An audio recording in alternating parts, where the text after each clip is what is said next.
Hi, welcome to everyone's favorite intro to congruent triangles. It's great, it's fantastic, and we are ready to go. So, first reminder is what the heck congruent means. In geometry, we talk about shapes, and when two shapes are the same, we say they are congruent. So two objects are congruent if they are exactly the same. We have done congruent segments. So like this little line segment right here, if its length is exactly the length over here, then those are congruent line segments, right? DE would be congruent to AB because they are the same length. We have also worked with congruent angles. So like if this angle sharpness, I guess, is the same as this angle's sharpness, then the angles are congruent. Like maybe they're both 72 degrees or something like that. If they have the same degree measurement, then they are considered congruent.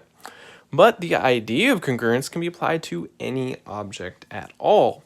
It is an object that is the same shape and size, would be that. There are two types of things we'll be talking about. As you can see, this one here, there's a rotation. You can take an object and you can rotate it like that in order to make it a congruent shape. So it's the same shape but in a different location. Like that. It is just a rotation like that. The other one's called a reflection. I'll just show you a quick example. So if I was to have a triangle like this versus a triangle like this, then I have just kind of rotated a little bit. It's like if I just went like that. You can see how here it's upright, but if I turn it, all of a sudden it's boom, boom with straight things, which is what I did here. Boom, boom with a straight thing, right? Boom, boom. That's kind of like a rotation. But the other one that happens is a reflection, where if I had something like this. So let's just say this is 2, 6, and 7. These are both triangles, and as you can see, they are congruent. They have the same lengths. But it's not like one can rotate into the other. It's just reflected. It's like a mirror kind of done. So those are the two types of things that can happen to make congruent shapes. Comes up in a later part of the unit, so. Two congruent triangles are shown below. We name triangles based on the 3 vertices. How should we name the second one to show it's a copy of the first? So what we're going to get to is that the order matters. So if we are choosing something as ABC,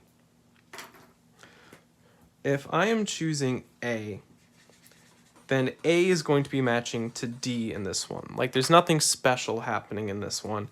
A is going to D. It is literally a copy-paste picture here. It's like you did Control-C, Control-V. You know, it's the exact same thing. It's just you clicked and you dragged on it over here. At the same time, we can see B and E are being matched up. And I don't think I have another color highlighter, so I'm just going to go ahead and circle these ones. C and F are the ones that are paired together. So when I write triangle ABC, I have to go, well, A matches D, B matches E, and C matches F. So it has to be DEF. If you write them in a different order, it is considered incorrect. The letters have to match A and D, B and E, C and F. Right? A and D, B and E, C and F. And we're just going to use this key for every problem now. B is E, right? A is D, and then C is F. So E, D, F. Pause the video and try the last one. C is F, B is E, and A is D, fed. Like you're fed up with all of this work, right? Okay. These ones will be more difficult because they're rotated. So my hint to you all, because it's not obvious which ones are going to which ones, what I usually do is look for the biggest or smallest angle. Look for biggest or smallest first.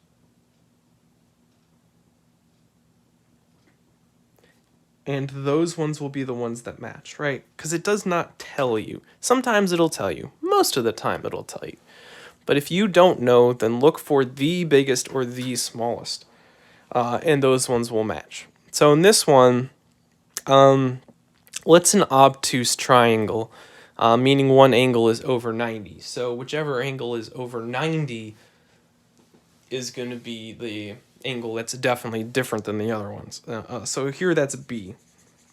B is an obtuse angle. So I would go over here and say, well, which angle is also obtuse? Which one's the biggest angle? And that's going to be F. So I know for a fact that B and F are best friends. Best friends. Get it? Okay. Next up is maybe you can look for the smallest, right? At least now you have a 50-50 shot. I think A is going to be the smallest. It kind of looks like it's the furthest from B or something. So E is the furthest. So yeah, E looks like it's the smallest and A looks like it's the smallest.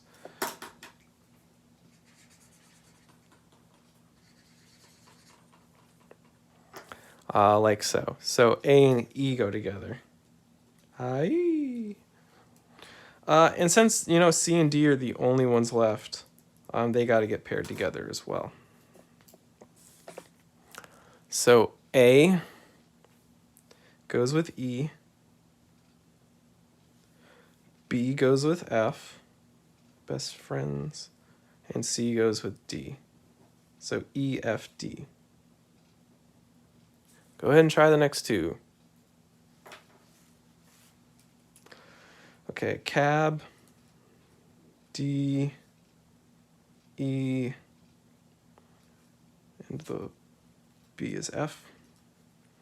And then B, C, A. There we go. Okay. For that one, I was using colors. I was going, let's see, B is pink, and pink is F. C is underlined, and D is underlined. Whatever. Okay. And there you go. That's that. It isn't very important that mathematicians do this because it makes a lot of the other work a lot easier. Like if you ever have a question about, you know, just pretend you don't even have these. I'm just going to go ahead and fold it. If we didn't even have the pictures and I said, what angle is congruent to B, right? What angle is congruent to B? Well, you could just go, it's F. Done. The first letter is B, the first letter is F. So B has to be congruent to F. Done, right? No picture needed.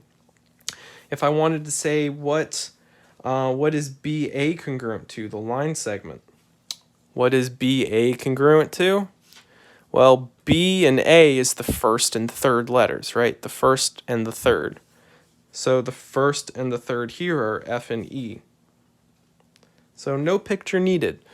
You can just see that the letters are in the same location, so they got to get paired together.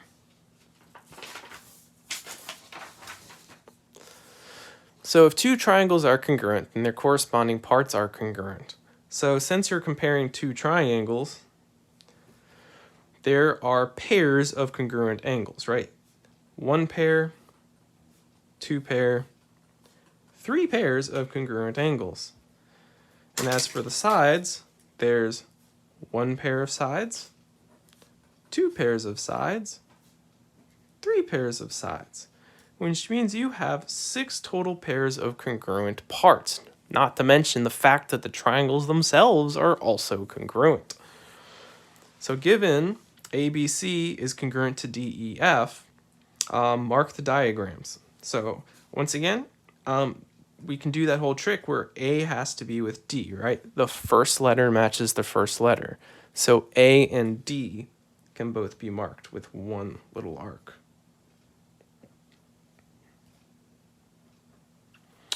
I see B is the second and E is the second. So B I'll mark with 2 arcs.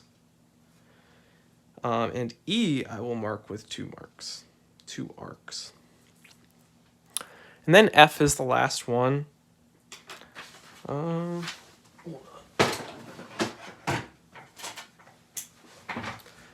So C and F have to go together. So 1, 2, 3. 1, 2, 3. Like so. Now, you might be able to guess that's it, but technically you are supposed to go by this. So those 3 are marked. At the same time, I could say that AB is congruent to DE. AB, the first and second letters, AB is congruent to DE. BC and EF. BC and EF. Just a reminder, I'm using 2 tick marks on these ones because they're different than the first. This is congruent to that. These 2 are congruent, but we don't know if they're congruent to each other, so you have to use a different amount of tick marks. Same thing with this one, so I'll use 3 tick marks. Like so. So these are congruent, these are congruent, these are congruent. But they're not congruent to each other. Congruent segments. We can just use the figures now. You could use it up here if you wanted. But AB and DE. AC and DF. CB, EF. And congruent angles, A and D, C and F, B and E. But same thing, we did it up here. You could see the blue ones were D and F, so the blue ones were, I'm sorry, D and A. D and A, D and A. The red ones were B and E. And I did in black ink the C and F. So you can always look up here. You don't even need the figures for that. So the final check, I would pause it, read it, and try it.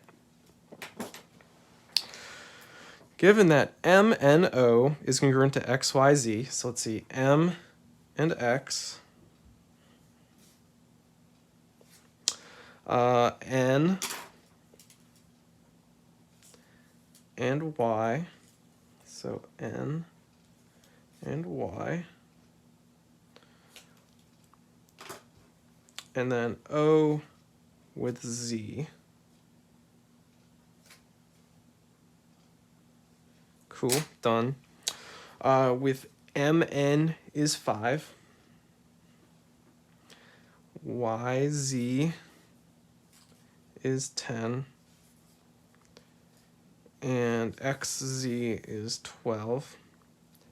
And then O is 24 degrees, and M is 55 degrees.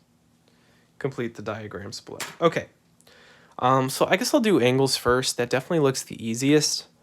M I wrote is X, so if this is 55, this also has to be 55. 24 was the triple, so 24 is going to be the triple. And then, it doesn't give the third angle, so we'll have to do the 180 trick. Minus 24 minus the 55. So 101 degrees. And we're halfway done because we got the angles. As for the other one, well, it doesn't super match up easy peasy kind of thing. You could do 101 and 24. Between the 101 and 24 is 10. So between the 101 and 24 is going to be the 10 as well. But if you don't like that, just remember if it has XY is 12, XY was the first and second letters. So the first and second letters over here are MN. or if you just want to make your separate little key, M goes with X, N goes with Y, and O goes with Z, our little key, then YZ is NO, right? YZ is NO. So NO is going to have to be 10. XZ is going to be MO. So MO will be 12. And then, you know, MN is XY. And that's everything. So did I need to do everything I explained? I could probably do it shorter, but, you know, whatever. It's probably pretty obvious in the beginning that that one's going to be 5 because it's the only one missing. But, you know, it's just do what works for you, you know. There's lots of different ways to do these problems. So I'm done with that lesson. I thought I would show you something fun, though. You don't have to watch this. If you're, you know, short on time or whatever, I'm done with the lesson. I just wanted to show you something that I use in real life. I don't know if any of you have ever played bocce ball before, but basically it's a game where someone throws a ball over here into a field. Sometimes it's played on sand, sometimes dirt. And then you take turns where person 1 throws a ball and it ends up over here or something. And then another person throws a ball and it ends up over here. And then another person throws the ball and it's here, and another person throws the ball, etc., etc. But towards the end of it, you're supposed to find out who got closest. And sometimes that can get kind of difficult. Sometimes it's pretty simple. Maybe in this one you know, was blue closest or was black closest? In this case, it's blue. Well, how do you know? What if I got something that was a bit closer? What if I got something that was like this, over here? Then is this closest to blue or is it closer to black? And it's like, well, how do you tell? And you can actually use what we learned today to figure that out. It's kind of weird. So before I did this, how did I know it was closest to blue? Well, what I do is I change my perspective and I connect the dots. And I make it into a triangle. And I just picture what would happen if it was straight down the middle. Basically an isosceles triangle. Because in an isosceles triangle, it would be exactly the same distance, right? Isosceles, it would be exactly the same distance. But it's not an isosceles triangle. It is over here, which means this is closer and blue is the winner compared to those two. Whereas if I add this one in, it gets a bit harder. I would have to connect it, and say, well, midway is right about here. And if I make a little line like that, then which one is it closest to?